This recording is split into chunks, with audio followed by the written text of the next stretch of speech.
I'm thinking about the dynamic of our households, because the reality is sometimes when we hear the word being mission minded in the midst of crisis, mission is such a big word. So we're thinking of the world and we're thinking of what we need to go do for other people. And sometimes the hardest mission field is our house. It's Oh, actually love. it's actually just being Yeah. committed to the purposes of God, to the people that we actually live with. Sometimes that can be the hardest dynamic of all. Some people live alone, and that's one dynamic. But there are others that live even with a roommate, or it's just you and your spouse, or maybe you have children or teenagers or young adult children that are now coming home, or whatever your dynamic is. Sometimes, a lot of times, the hardest mission field is actually your house. And I'm thinking about the number of times throughout the scripture that we see God send folks on a mission, but the first place they have to go is back to their own homes. It happens all throughout the scripture. Gideon is going to win this incredible victory for the entire nation.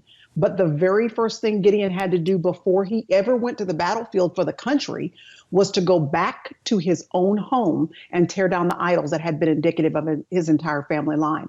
When Jesus in the New Testament would send out the disciples, and he would say to them, listen, I want you to go to Jerusalem and then Judea and Samaria and then the uttermost parts of the earth.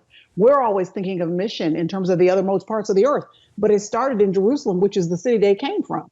He didn't say go everywhere else. He said, just go home. So I want to make sure that whether or not you're called to full-time ministry is irrelevant to the conversation we're having right now. He has not called you necessarily to the masses or me. What he's called me to be diligent to is this husband that I've been given to be married to, these 3 sons that he's entrusted to me to rear. And I can pray right now in the midst of this crisis.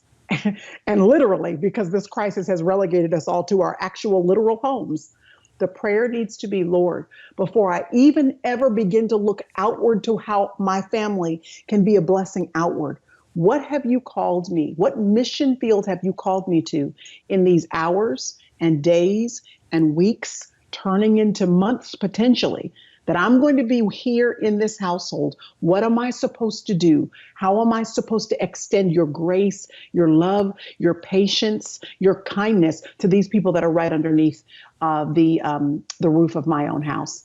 I mean, listen, some relational dynamics are either going to change for the worse or for the better out of this. So we get to decide what kind of impact we're going to make within the confines of our own homes. And I think we need to consider that to be one of the most important missions as well.